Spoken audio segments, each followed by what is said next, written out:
Good morning students, class 11th। कैसे हैं आप सब? I hope you all are well. तो आज हम अपना चैप्टर शुरू करने जा रहे हैं। इससे पहले हमने पद्य भाग से चैप्टर पढ़ा था, पोयम पढ़ी थी वे आंखें, और आज हम गद्य भाग से पाठ पढ़ने जा रहे हैं गलता लोहा, और इसके लेखक हैं शेखर जोशी। तो पहले हम पाठ पढ़ने से पहले लेखक के बारे में जान लेते हैं। लेखक शेखर जोशी का जन्म सन 1932 में अल्मोड़ा उत्तरांचल में हुआ था। इनकी प्रमुख रचनाएं हैं कोसी का घटवार, साथ के लोग, दाज्यू, हलवाहा, नारंगी बीमार है, पेड़ की याद, और इन्हें जो है पहल सम्मान से सम्मानित किया गया था। पाठ की रूपरेखा कुछ इस प्रकार है। पाठ है जैसे गलता लोहा। लोहा एक ठोस चीज होती है, तो उसको गलाने में है क्या समय लगता है। तो ऐसा ही इस पाठ में कुछ समझाया गया है समाज के रीति रिवाजों और वर्ग भेद के आधार पर। पाठ की रूपरेखा कुछ इस प्रकार है। गलता लोहा शेखर जोशी की कहानी कला का एक प्रतिनिधि नमूना है। समाज के जातिगत विभाजन पर कई कोणों से टिप्पणी करने वाली यह कहानी इस बात का उदाहरण है कि एक मेधावी किंतु निर्धन ब्राह्मण युवक मोहन किन परिस्थितियों के चलते उस मनोदशा तक पहुंचता है जहां उसके लिए जातीय अभिमान बेमानी हो जाता है। यानी कि मोहन जो है एक टैलेंटेड लड़का है, वो क्या है, उच्च जाति का है, लेकिन परिस्थितियां कुछ ऐसी होती हैं कि वहां उसकी जो मनोदशा है वो बदल जाती है। यानी उसके लिए जो जातीय अभिमान होता है, जाति का जो अभिमान है कि वो उच्च जाति का है, वो बेमानी सा हो जाता है। सामाजिक विधि निषेधों को ताक पर रखकर, यानी कि समाज की जो विधि यानी कानून और जो और भी चीजें उनको ताक पर यानी एक तरफ रखकर वह धनराम लोहार के आफर पर बैठता ही नहीं बल्कि उसके काम में अपनी कुशलता दिखाता है। धनराम जो है एक लोहार जाति का लड़का है, वह कम पढ़ा है लेकिन उससे अधिक कमा लेता है। तो क्या है, मोहन उसके ऑफर यानी कि उसके काम पर बैठता ही नहीं बल्कि उसके काम में अपनी कुशलता भी दिखाता है, यानी उसका काम वो कुशलता पूर्वक करता भी है। मोहन का व्यक्तित्व जातिगत आधार पर निर्मित झूठे भाईचारे की जगह मेहनत कशों के सच्चे भाईचारे की प्रस्तावना करता प्रतीत होता है। यानी कि मोहन का जो व्यक्तित्व है इसमें दिखाया गया है कि जाति के आधार पर जो भाईचारा दिखाया जाता है उसकी जगह मेहनत कश यानी मेहनत करने वाले भाईचारे की प्रस्तावना को दिखाता है कि मानो लोहा गलकर एक नया आकार ले रहा हो।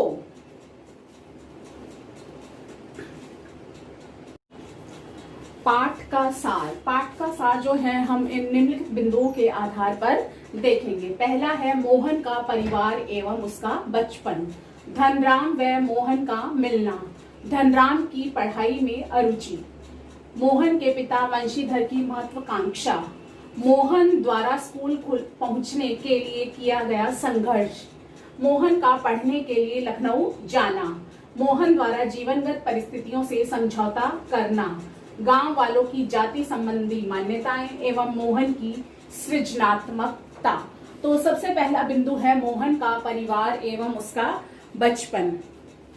तो मोहन का परिवार, जो वंशीधर उसके पिता थे, वे पुरोहिती की ओर अब वृद्धावस्था में, मतलब कि पुरोहिती किया करते थे, यानी कि पंडिताई किया करते थे। अब जब वो बूढ़े हो गए तो उनसे क्या है कि ना तो अब व्रत उपवास होते हैं, और जब उन्हें यहाँ पर किसी अपने मतलब मिलने वाले के यहाँ चंद्र दत्त जी हैं, उनके यहाँ रुद्री पाठ यानी कि शंकर की आराधना, एक प्रकार की आराधना करने जाना था, तो शरीर की कमजोरी के चलते वे स्वयं पाठ करने जाने में असमर्थ थे।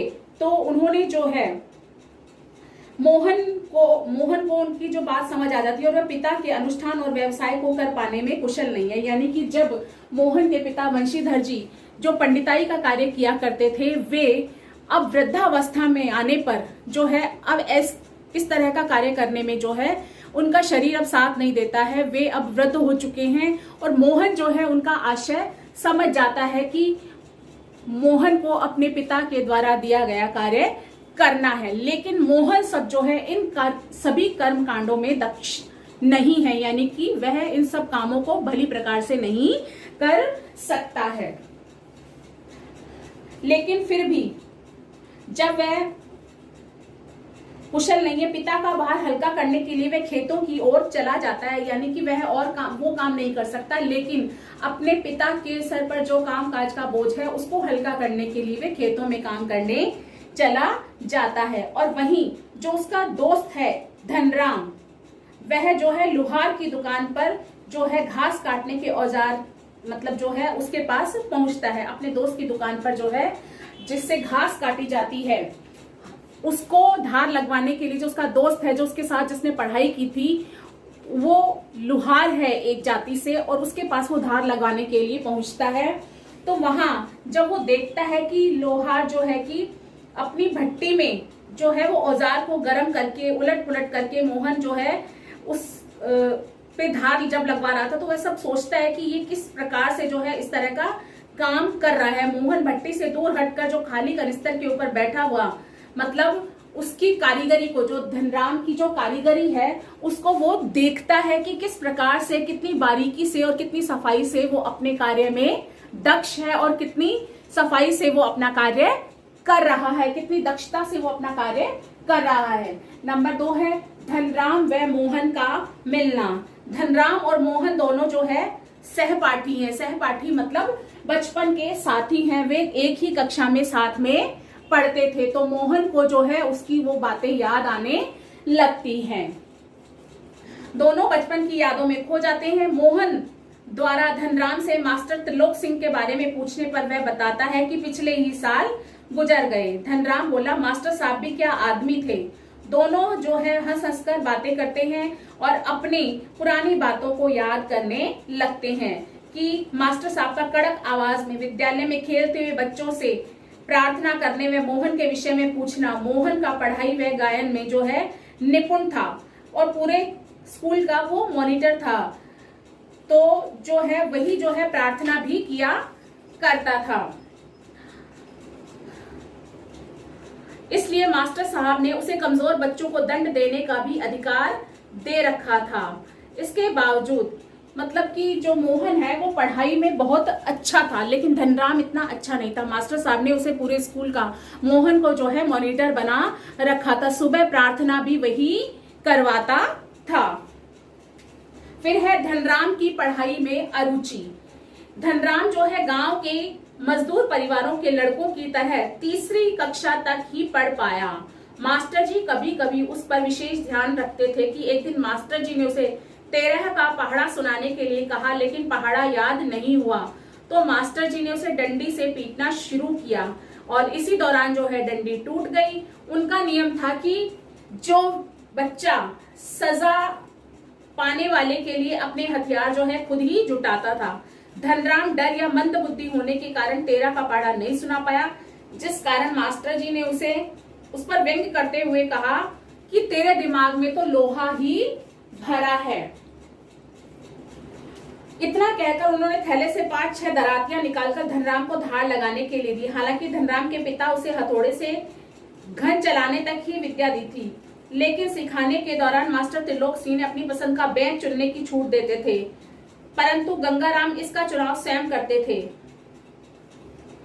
अब है मोहन के पिता वंशीधर की महत्वाकांक्षा।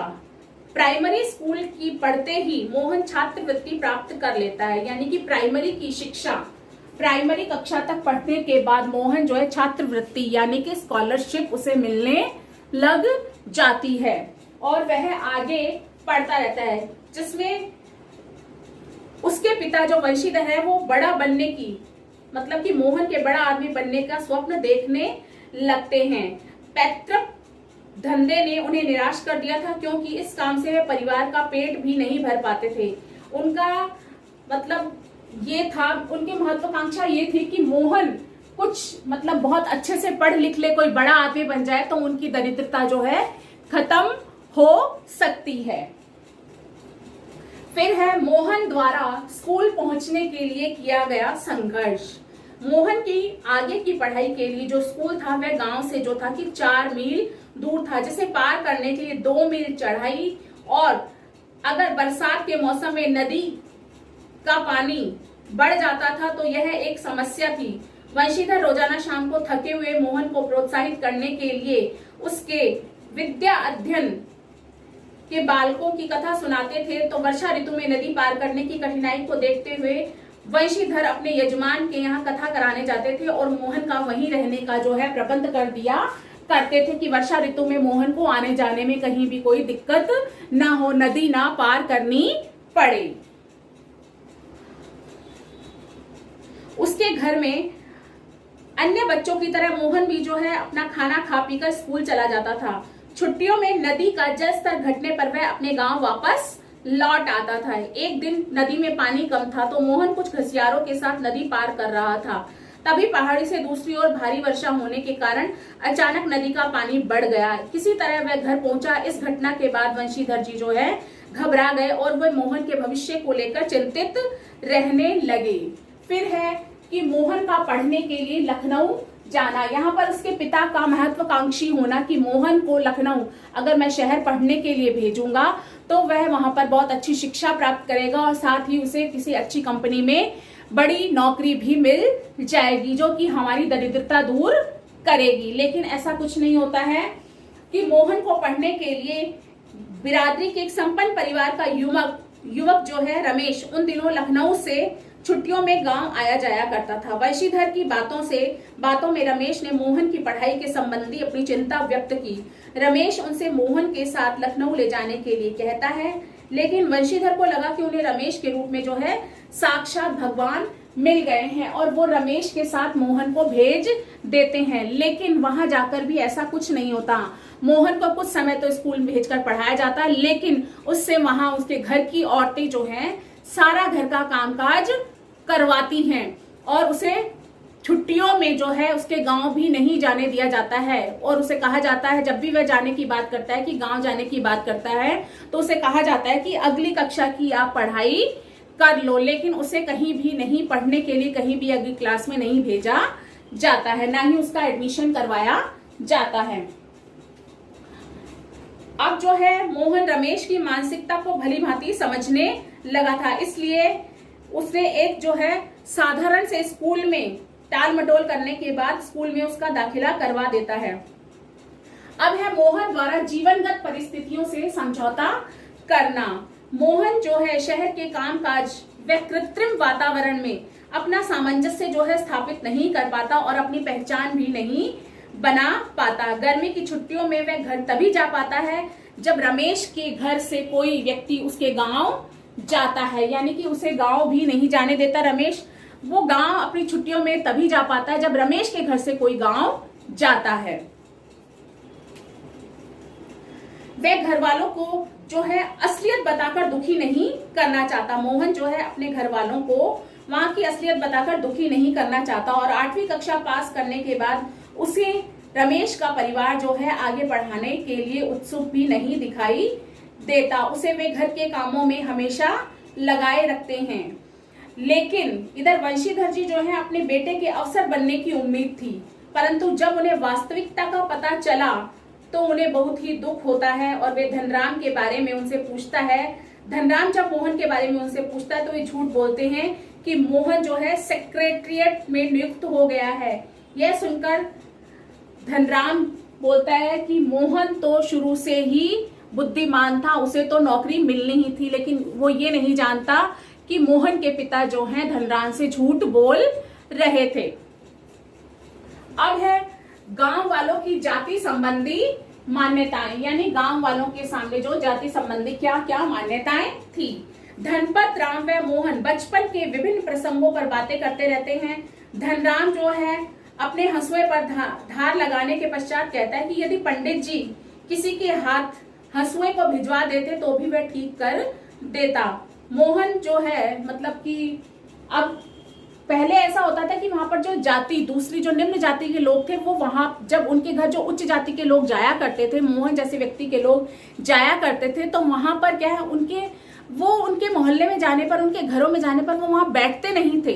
वो सिर्फ अपना काम जो है खड़े खड़े वहीं से करवा कर आ जाते थे। तो धनराम कहता है कि अगर पंडित जी किसी के हाथ पे भिजवा देते तो मैं इसे ठीक करके तुरंत भिजवा सकता था, लेकिन मोहन जो है वो वहीं पर बैठा रहता है और उसका काम भी देखता रहता है। वो असल में जो शहर की जिंदगी वो देख कर आता है वो वहां से ऊब चुका है मतलब कि वहां से वो बेरोजगारी से त्रस्त है, वहां उसे कुछ काम नहीं मिलता, ना ही उसकी जो शिक्षा है पूर्ण हो पाती है। तो सामान्य तौर पर ब्राह्मण लोग टोले के शिल्पकार टोले में नहीं जाती। यदि कोई आवश्यक काम आ भी जाता है तो ब्राह्मण टोले के लोग जो है शिल्पकार टोले आते और खड़े खड़े ही अपना काम पूरा करवा कर चले जाते थे। धनराम जो है मोहन के इस व्यवहार से आश्चर्यचकित तो होता है, किंतु बिना कुछ कहे ही अपने कार्य में वो तल्लीन रहता है। अब है मोहन की सृजनात्मकता, यानी उसके क्या क्या सृजनात्मकता थी। मोहन की सृजनात्मकता, धनराम जो है अपनी दुकान पर लोहे की मोटी छड़ को भट्टी में गलाकर गोल बना रहा था, किंतु छड़ निहाई पर ठीक प्रकार से न फंसने के कारण वह मुड़ नहीं पा रही थी। मोहन जो है कुछ देर तो उसे देखता है, परंतु क्या है कि फिर वो उससे वो छड़ लेकर के उसे तुरंत ठोक पीट कर जो है बहुत ही तन्मयता से उसे एक सधा हुआ आकार दे देता है। तो ऐसा देखकर जो है हथौड़ा लेता है और नपी तुली चोटों से जो है उसको एक आकार दे देता है। धनराम यह देख करके आश्चर्यचकित रह जाता है कि मोहन पुरोहित खानदान का युवक है और एक लोहार का काम करने पर वह आश्चर्यचकित था कि धनराम के संकोच धर्म संकट से उदासीन लोहे के छल्ले की जो त्रुटिहीन गोलाई की स्पर्धा थी वह उसकी आंखों में एक सृजक की चमक थी, जिसमें न कभी स्पर्धा थी और न ही किसी प्रकार की हार जीत का भाव। यानी कि मोहन जो छड़ी को गोलाई का आकार देता है तो धनराम उसकी यह दक्षता देखकर आश्चर्यचकित रह जाता है और वो देखता है कि उसके चेहरे पर किसी जातिगत का कोई भेदभाव का कोई भाव नहीं है, सिर्फ एक सृजनात्मकता ही उसके चेहरे से झलकती हुई दिखाई देती है। तो ये जो है हमने बिंदुओं के आधार पर जो है पाठ के सार को देखा।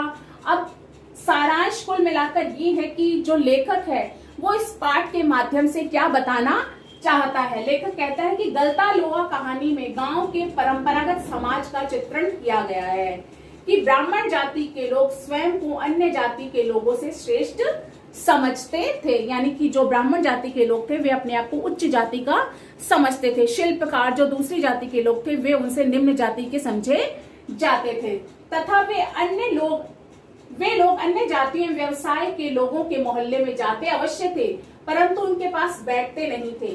ये सब उनकी मर्यादा के विरुद्ध था। मोहन शहर जाता है, लेकिन वहां की कृत्रिम जीवन शैली तथा बेरोजगारी की समस्या से परेशान होकर गांव वापस आ गया है। अपने गांव में वापस आकर वह जातिवादी व्यवस्था को चुनौती देता है तथा अपने से निम्न जाति के व्यक्ति के साथ मिलकर उसके काम में भागीदारी करता है और उसे दक्षता पूर्वक पूर्ण करता है।